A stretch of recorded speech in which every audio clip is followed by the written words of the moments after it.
নমস্কার বন্ধুরা, আপনাদের স্বাগত আমার ছোট্ট পরিবার সোমা রান্নাঘরে। আজ আমি আপনাদের সঙ্গে শেয়ার করে নিচ্ছি দারুণ স্বাদের এগরোল রেসিপিটা পুরোটা দেখার জন্য অনুরোধ রইল। ভালো লাগলে অবশ্যই একটা লাইক, শেয়ার ও কমেন্ট করে দেবেন, এবং যারা আমার চ্যানেলে নতুন তারা অবশ্যই চ্যানেলটি সাবস্ক্রাইব করে পাশে থাকবেন। তো চলুন শুরু করা যাক। এগুলো তৈরি করার জন্য আমি প্রথমে নিয়ে নিচ্ছি এখানে ময়দা। এখানে আমি 2 বাটি মতো ময়দা নিয়েছি। নিয়ে দিলাম স্বাদ মতো নুন,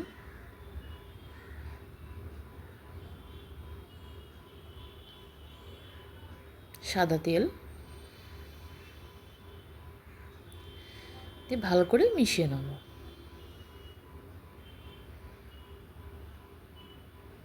এবার আস্তে আস্তে অল্প অল্প করে জল দিয়ে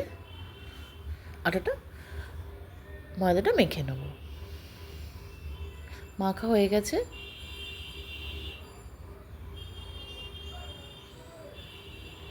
এবার ঢাকা চাপা দিয়ে রেখে দেবো। আমার এখানে আর লাগছে পেঁয়াজ, ডিম, শসা আর লঙ্কা।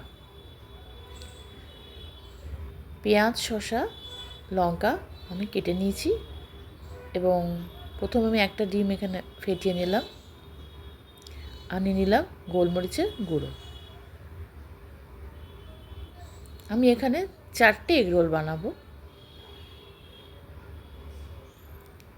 আচ্ছা, এবার ময়দাটাকে কেটে লেচি বানিয়ে নিচ্ছি। আমি একটু বড় সাইজের লেচিগুলো বানিয়েছি।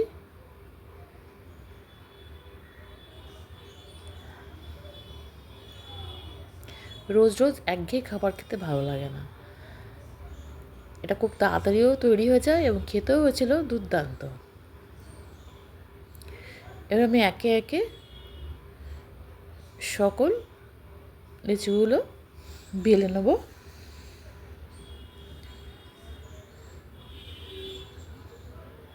প্রথমে আমি সবকটা বেলেই সেঁকে নিয়েছিলাম।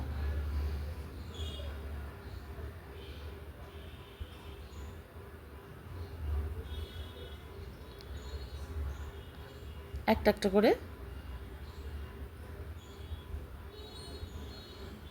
আমি বেলে নিই এবং চাটুতে সেঁকে নেব, আর খুব অল্প পরিমাণ তেল দিয়ে ভেজে নিচ্ছি।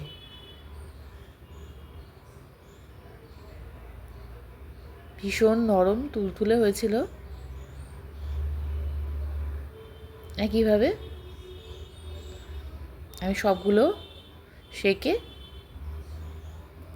নিচ্ছি এবং তারপরে তেল দিয়ে ভেজে নিচ্ছি।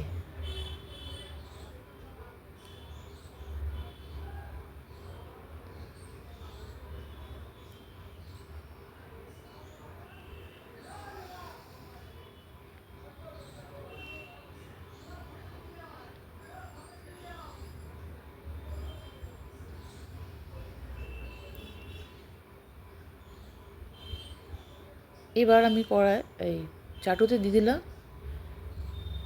আর একটু তেলটা একটু ছড়িয়ে দিচ্ছি। তারপর ফেটিয়ে রাখা ডিমটা দিয়ে দিলাম। এবার দিয়ে দিলাম পরোটাটা।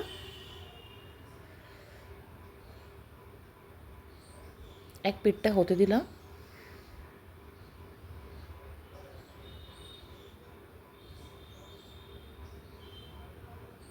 খুব সহজেই রেডি হয়ে যায়।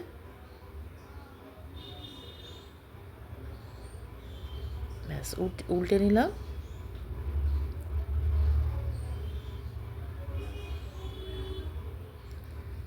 হয়ে গেছে। এবার শসা আর পেঁয়াজ কেটে রেখেছিলাম সেটা দিয়ে দিলাম। ওপরতে দিলাম টমেটো সস,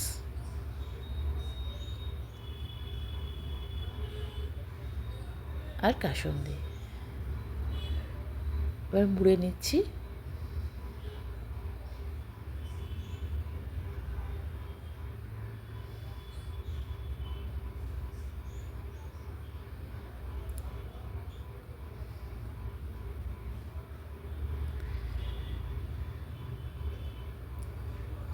হয়ে গেল। এইভাবে একটা একটা করে 4টেই বানিয়ে নিয়েছিলাম। রেডি হয়ে গেল আমার দারুণ স্বাদের এগরোল রেসিপি।